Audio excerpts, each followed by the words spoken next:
Hoje a nossa reunião do Fórum de Mobilidade Urbana está sendo aqui no auditório do 22, que nós hoje estamos tratando de um tema específico, que é a resolução da NTT 4131. E essa resolução ela está trazendo um impacto muito forte, né, na próxima política, né, do Estado do Rio de Janeiro no que diz respeito a transporte de passageiros. Então, esse é mais um desdobramento, né, da nossa segunda reunião. Essa é a nossa segunda reunião. Nós fizemos uma reunião aqui no Clube de Engenharia em janeiro para tratar dessa resolução. Estiveram presentes um representante da NTT e também segmentos em defesa da malha ferroviária e dos trens de passageiros, e também profissionais ligados aqui ao Clube de Engenharia. Hoje, o que nós vamos fazer aqui é discutir qual será o nosso próximo passo, qual o nossa próxima ação para realmente discutir e tentar derrubar a resolução da NTT, que ela é prejudicial aos interesses do Estado do Rio de Janeiro. Então, eu gostaria de convidar para participar da mesa o engenheiro Alcebiades, para fazer um breve relato a respeito da resolução e dos desdobramentos, das reuniões públicas que vêm ocorrendo. Convidar o representante da Prefeitura de Angra dos Reis para também colocar a situação da malha ferroviária na região de Angra dos Reis. Lembrando também que nós convidamos a Prefeitura de Campos, que até ontem tinha enviado um nome, um representante, mas parece que aconteceu um imprevisto e não pôde comparecer.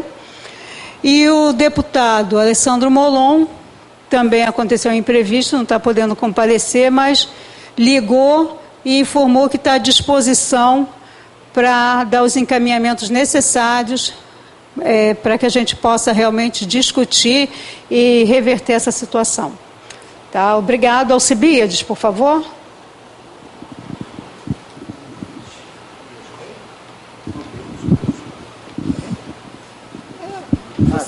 Deixa eu chamar logo. Alcebiades, representando o Clube de Engenharia, também o Fórum, e o Joel Carlos, representando a Prefeitura de Angra dos Reis. Faz um breve relato,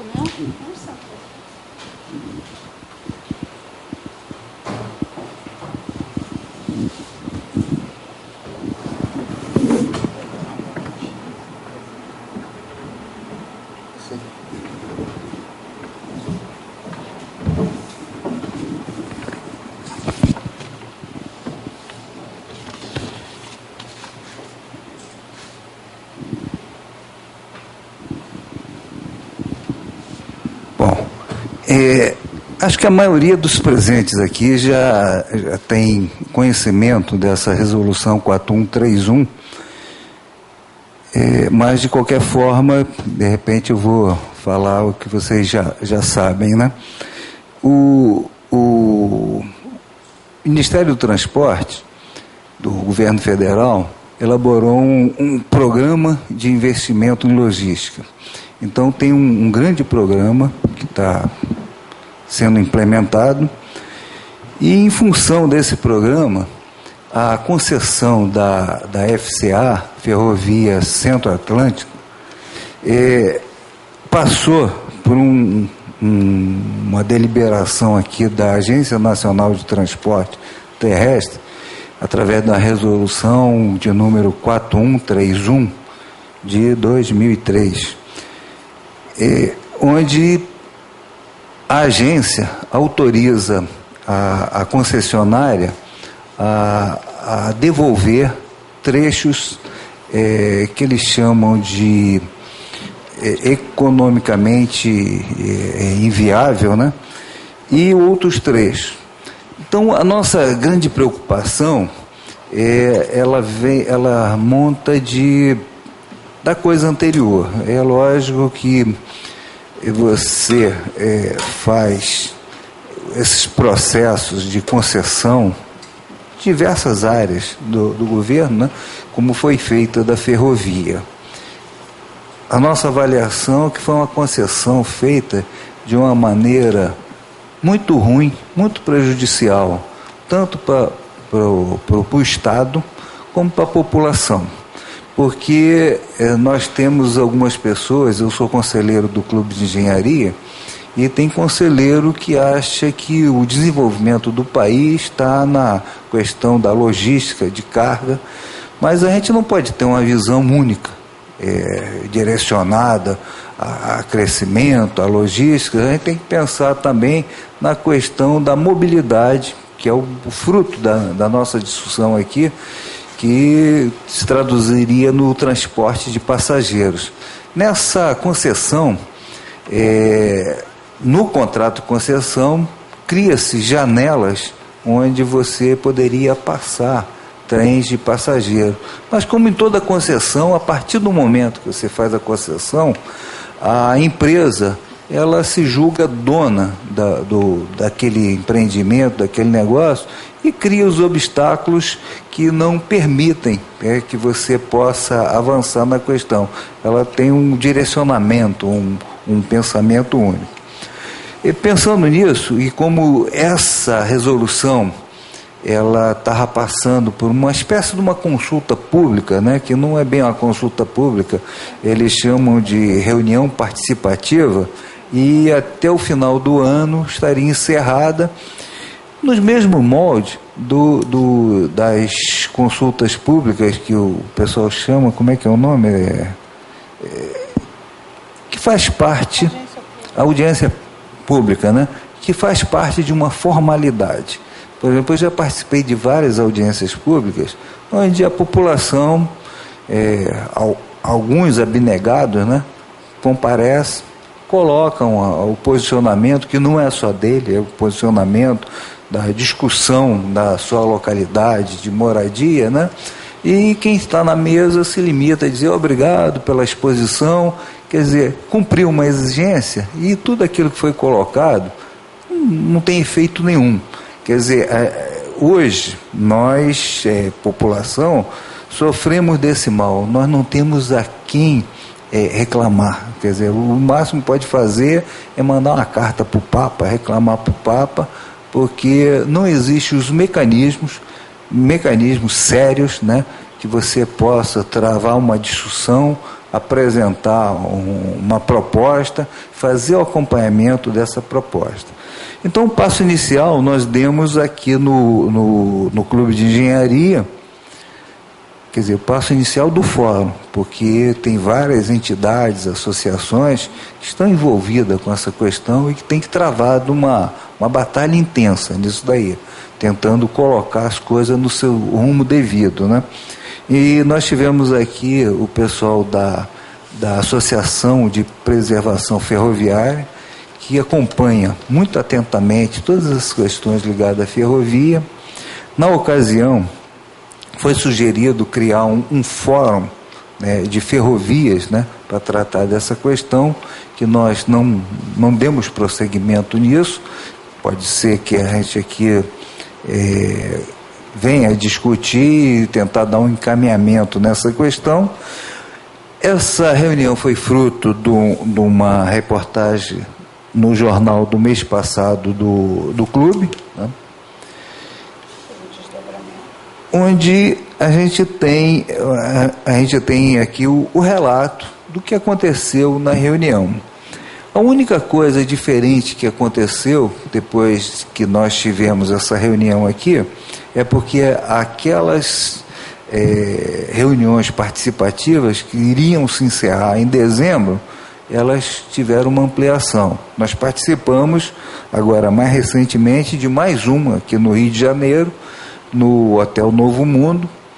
Da nossa reunião aqui, nós tiramos uma proposta e redigimos uma carta que o presidente do clube encaminhou à NTT, colocando o clube à disposição e pedindo a abertura, né, dessas reuniões participativas para que mais propostas fossem apresentadas.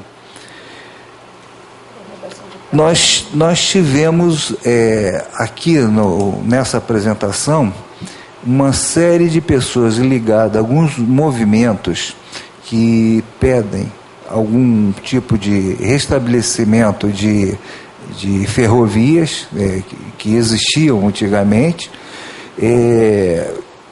criação ou utilização de parte disso em trem turístico e uma série de outras iniciativas, tanto de prefeituras, né, de aproveitamento dessa malha que seria devolvida. E na ocasião, o que ficou assim muito latente é o seguinte: quando você faz o processo de concessão, tem toda uma regra, né? Diz assim, eu estou te concedendo isso, porque você vai fazer um investimento de tanto nesse lugar, né, no outro lugar. A princípio parece uma coisa normal, boa, ainda previa o seguinte, que haveria janelas para que tivesse trens de passageiro, e você constata que ao longo do tempo, por um descaso da concessionária e por um outro descaso que seria da agência reguladora, que deve ter um corpo de fiscalização, porque no interior o pessoal diz assim, que o gado só cresce com o olho do dono, né? Então, se você concedeu e se você é o responsável por isso, você precisa ter uma fiscalização que veja como é que está sendo esse investimento. Na verdade, não houve investimento nesses trechos que são considerados anti-econômicos, né? E o que estava no contrato de investimento naquelas áreas que não foi feito, nessa resolução se transfere aquele montante para que a concessionária, seu bel prazer, aplique em outra área que ela não está devolvendo, né? Bom, essa devolução, ela implica, pelos cálculos da NTT, num pagamento da concessionária. Eu não sei, eu não tenho aqui o valor, está no jornal aqui, 250, 270, milhões ou bilhões? 250 bilhões. Não, bilhões não. É muito zero, a gente... Bom, então implica, se estabelece um valor que a concessionária tem que pagar. Mas, por outro lado, esses contratos, quem já teve a oportunidade de verificar um contrato de concessão, vai ver que tem uma cláusula lá, que eu não sei como é que eles continuam fazendo concessão e colocando essa cláusula, que eu acho que, de certa forma, ela até tem sua validade, mas ela precisa ter lá a sua validade e ter algum dispositivo colocando nela quais são as situações. Por exemplo, todo contrato de concessão tem uma cláusula chamada equilíbrio econômico financeiro. A gente até entende que, por exemplo, tem uma crise mundial, né, que vai criar um problema para essa concessionária, já que ela importa um material, alguma coisa. Então, ali há um descompasso nesse equilíbrio econômico financeiro. Mas ela é usada, assim, de uma maneira geral, tá? Então, você imagina, se eu sou concessionário, aí eu pego uma ferrovia desse tamanho e digo assim, quem vai administrar ela? Eu digo, a minha mãe, tá? Ela nunca administrou nada. Então, ela faz o que ela bem entender, dá um prejuízo, tá? E esse prejuízo causa um desequilíbrio econômico-financeiro na concessão, tá? Então, o contrato, as agências já nem falo, porque a nossa experiência de agências ao longo desse tempo todo, desde que iniciou o processo de desestatização, ou seja, de concessão, né? Elas não têm atuado a contento em todos os setores, não é só esse da ferrovia, porque se você fizer uma simples comparação de assim, ao longo do tempo, se o serviço é bom e ninguém reclama do serviço, eu acho que de fato a fiscalização está funcionando. Mas as pessoas reclamam dos serviços concessionados e, no entanto, se você verificar na agência reguladora, quantas vezes eles fizeram algum tipo de intervenção, ou fizeram uma multa, ou fizeram uma indicação de que deveria haver algum tipo de correção. Você não encontra isso. Você vê, por exemplo, eu sou metroviário de origem, né? Então tem uma agência que regula essa concessão. E se você, e com todos os problemas que trem para, trem descarrilha, trem atropela a gente, inclusive nessa noite que passou, essa concessionária do metrô, uma piloto de metrô faleceu, foi atropelada pelo metrô no pátio de manutenção, né? Quer dizer, alguma coisa está cada vez ficando mais errado. Aí a agência vai abrir um procedimento, esse procedimento vai rolar 3 anos lá, e no final alguém vai dizer assim, não tem nada, ou então expirou o prazo, né? Então, o modelo de agência reguladora está errado. Tá? O modelo de contrato está errado, ele não favorece ao Estado, não favorece aos usuários. Que a agência ela foi criada com uma motivação de que quando você concede alguma coisa do pública, né, há 3 interesses envolvidos. O do concedente, que é o Estado, o do concessionário, que recebeu, e o da população. Então são 3 entes e que, para regular isso, não poderia ser o Estado, porque ele é uma das partes interessadas. Então você tem uma agência, e eu costumo dizer que, para mim, a criação da agência foi uma coisa assim, fantástica, sob o ponto de vista de se manter o status quo, né? Quer dizer, você privatiza e cria um instrumento onde ninguém vai interferir. Então, os conselheiros são nomeados e os conselheiros, com essa nomeação, têm um mandato. Então, eles podem errar à vontade, né, porque é o mandato. E o mandato não é o Estado que caça, não tem isso. Você foi eleito